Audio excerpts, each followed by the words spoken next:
Wegovy sales double at the end of 2024, giving Novo Nordisk shares a boost. Well, the obesity drug maker Novo Nordisk reported fourth quarter sales that beat market expectations and possibly eased investor nerves about the stiff competition it faces from US rival Eli Lilly. Well, let's talk to Fiona Cincotta from City Index about the Danish firm's latest results.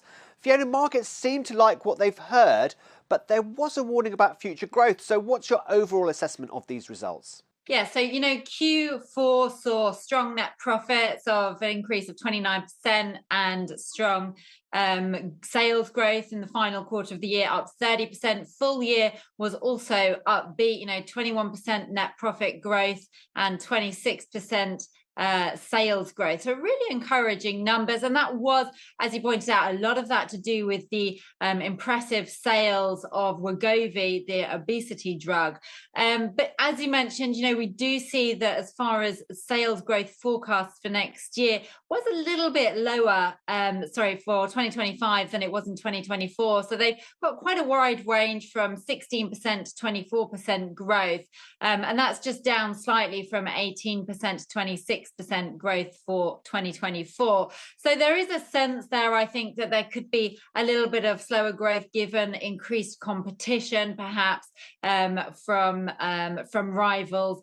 But overall, I think there's strong growth, and we've seen that being reflected in the share price, which is trading higher by around 4% today. Well, on the other side, though, Fiona, in terms of market reaction, was Alphabet's results. The Google parent reported cloud revenue had slowed and that it spent more on AI. Just how disappointing were these results, though?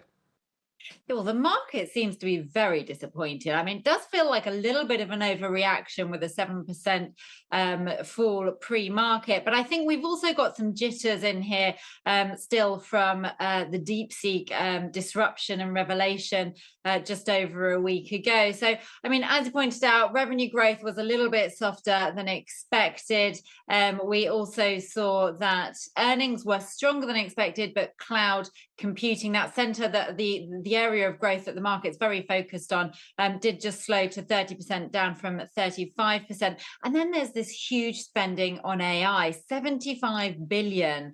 That was ahead of that sort of 58 billion that was kind of expected by analysts. And I think it really is unnerving investors right now because of that revelation that we had from DeepSeek just over a week ago regarding that sort of cheaper, more efficient AI model. So there are those questions of, is this level of spending really necessary, and will it bring a return on investment? And that's where we're seeing investors now are starting to doubt. Now let's flip the script a little bit and look at something a bit non-traditional now in crypto. And there's some reports out that the SEC is scaling back its crypto enforcement efforts. This isn't really a surprise, though, is it? Especially as we have President Trump now in the White House.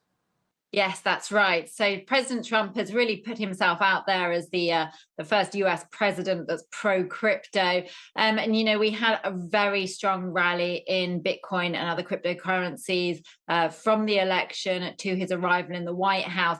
Now, the SEC scaling back, or reports that they're going to be scaling back law enforcement within the SEC towards crypto, is encouraging news. It's probably the first tangible move that we've seen by President Trump that's sort of so pro-crypto.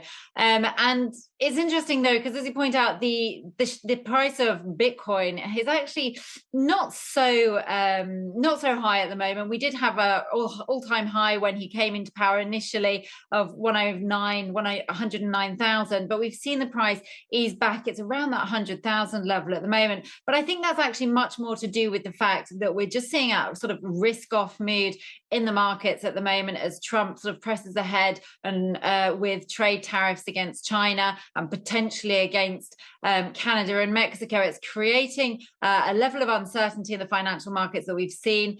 We've got gold trading at all-time highs, but that same risk safe haven flows are not being seen in Bitcoin. In fact, it's been trading as a risk asset, and that's sort of been keeping it under pressure.